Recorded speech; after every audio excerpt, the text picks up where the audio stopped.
Cyntha, how do our thoughts and vibration draw the love in our life? That's a very rich question, because there's the conscious part of us and there's the unconscious part of us. There's a saying that says that we always attract our reciprocal. Yeah.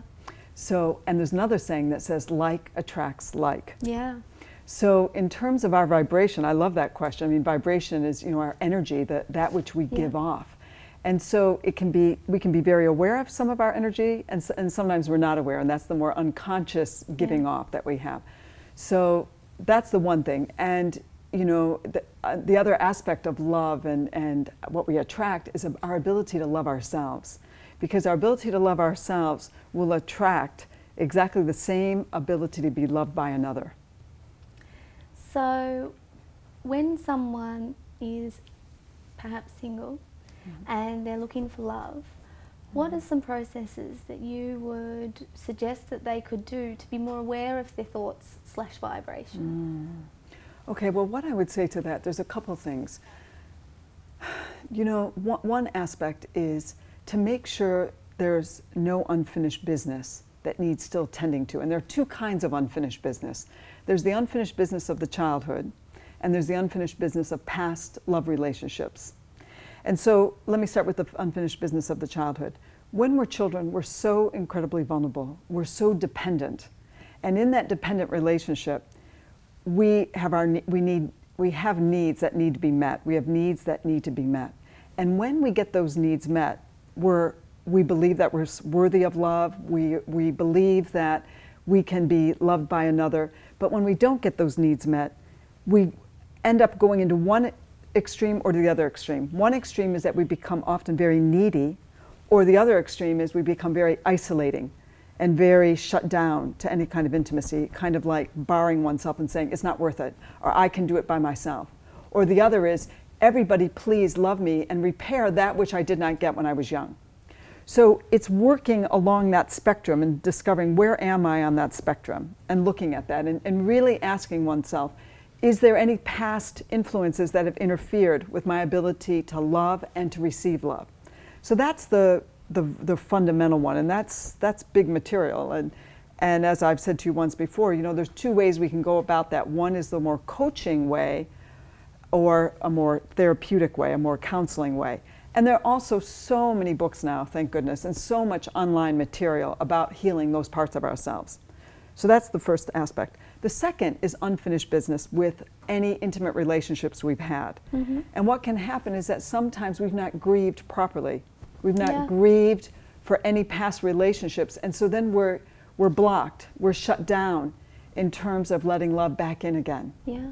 So that grieving is not just crying or being sad about a relationship, it's processing anger. Some people have a hard time being angry, and so that anger may come out as passive aggressive or just a defensiveness and a hyper protection against letting love in and being hurt again. So it's processing any anger, processing any betrayal that may have happened, processing any deep sadness of that loss. So is there a way that, a specific way that you can process this? Like, for example, I really like to write in the evening, and actually I do guided meditations. And just this week I was listening to a guided meditation, and a few things were like, oh my gosh, that's manifested. I must have moved into this next phase. So yeah, I was just wondering what type of processes. Beautiful. Well, first of all, Jenna, I congratulate you for even taking that time for yourself. I've just been on holiday, and I've just got back yesterday, and I'm so aware of being back here in Dubai or any major metropolis, that go, real active kind of energy that happens. And to take time is in itself just so beautiful, that stillness, that silence, where the deeper material can percolate up to the surface.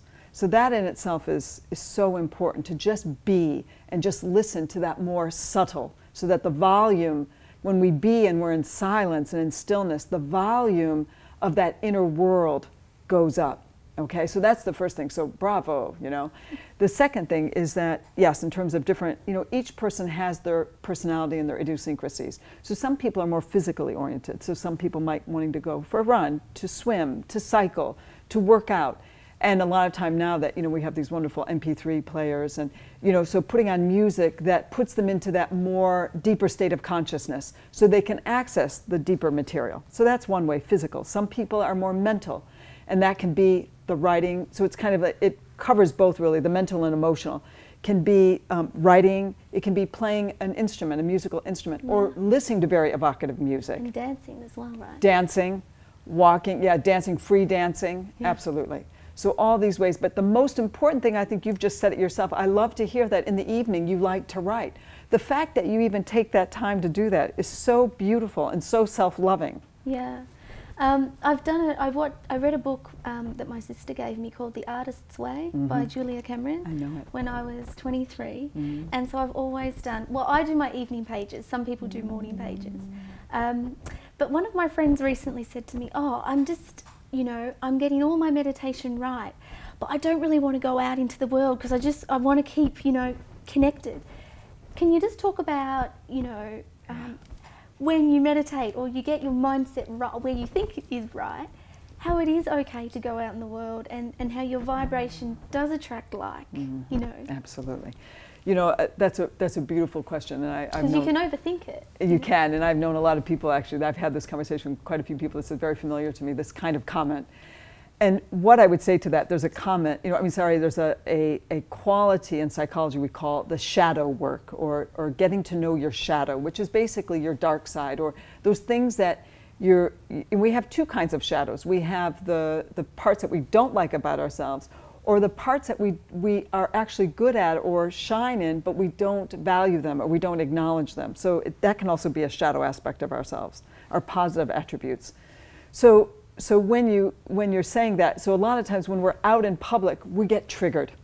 Or to use another expression that we have in the vernacular, we get our buttons pushed. And so when we get our buttons pushed, it's a nice flag, it's a red flag to say, ding, ding, ding, an opportunity to heal.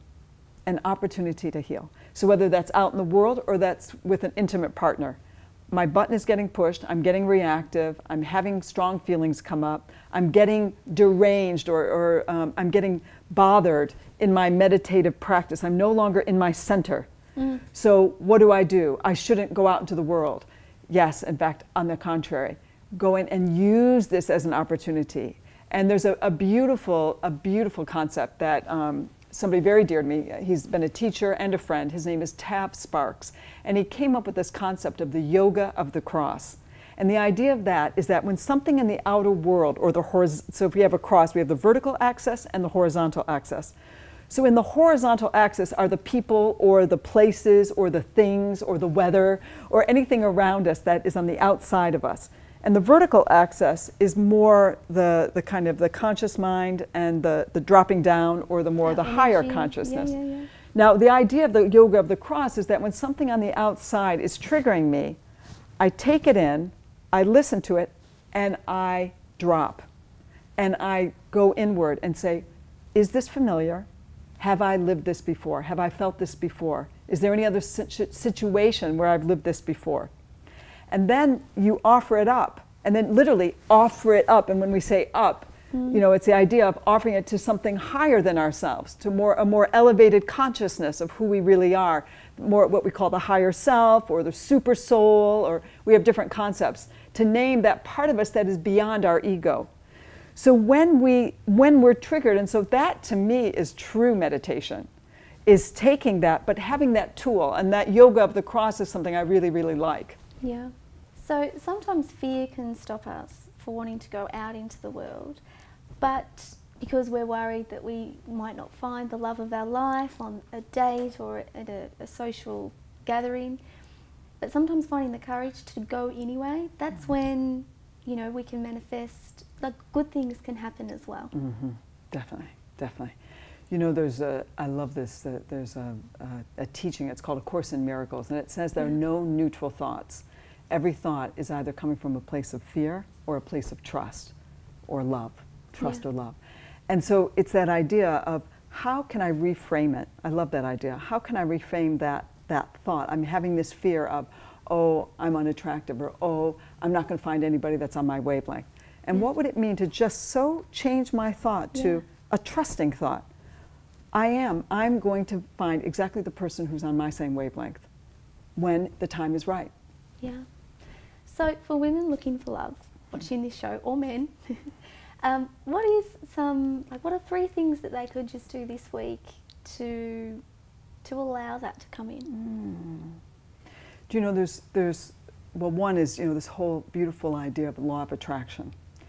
And so one, I would say there's 3 things. One is ask yourself, is there any unfinished business from the childhood past that needs healing?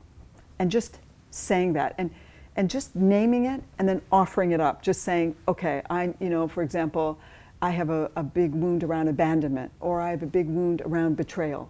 So I'm going to take that wound, and I know that that exists within my cellular memory. I'm going to take it and I'm going to offer it up for healing. And I'm just going to trust that the means that need to heal that will come. Okay, the second thing, I'm going to ask myself, is there anything in any of my past relationships that I need to let go of, or that I need to heal, or that I need to move on from? And so right away, when I ask that question, something comes to mind. And so then I take that and I say, okay, I'm going to offer that up for healing. And then the next thing I'm going to say is to go forward. Okay, what do I most want? Well, I'm going to name that. I'm going to articulate it. I'm going to dare to believe I'm worthy of having that. So those 3 things. Wow. Well, thank you very much. Thank you, Jenna. Fear is the opposite of love. The fear is the opposite of trust. It's the place where we shrink. It's the place where we are disconnected from source, our source, and a higher source. Well, courage, the word, the etymology of it is from cœur in French, from heart. So to be full of heart. And I like that. I like that definition, really, when you look at the etymology, because it's that place where we really listen to what has heart and meaning for us, and we follow it. We follow that which has heart and meaning for us. Love is trust. Love is openness. Love is surrender. Love is seeing someone for who they really are. There's this concept of the Hoffman process alludes to, which is called the quadrinity, that we're composed of 4 aspects: the mental, the spiritual, the physical, and the emotional.